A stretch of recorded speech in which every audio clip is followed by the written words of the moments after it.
Often in the morning on my way to work in Annapolis, I see a large tractor trailer from Fitzpatrick's Auto Salvage. On the cab, and also on the very back of the trailer, is painted, "We recycle cars. Jesus recycles people."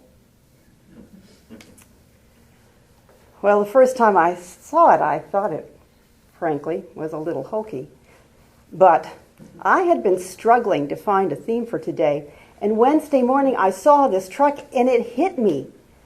Salvage and salvation come from the same Latin word meaning to save.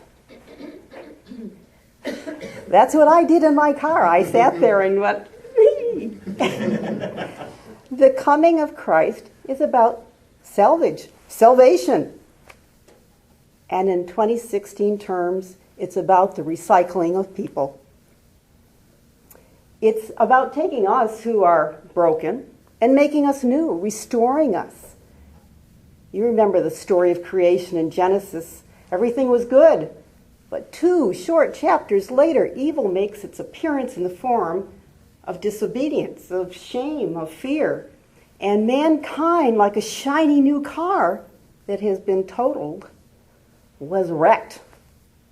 What was beautiful had become crashed and dented, bent and tangled, ready for salvage.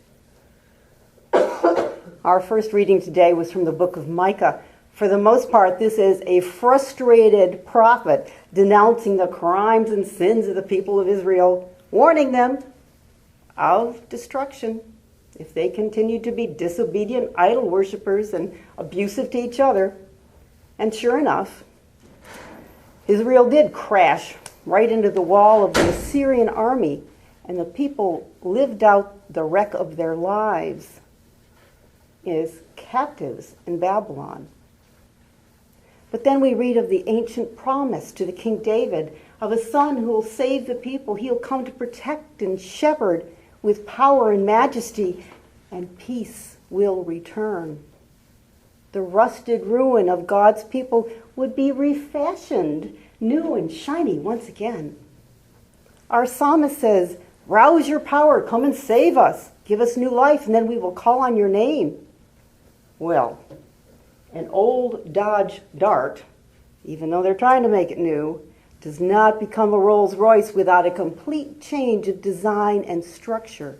And we do not become new people without the power of the Messiah to come and breathe into our souls. He brings good news, a new covenant. Like Nicodemus, we are born again, new beings. Religion is often acted out in rite and ritual. Surprisingly, neither of these appear in our second reading from the letter to the Hebrews. Instead, we find this: sacrifices and offering, holocaust and sin offerings.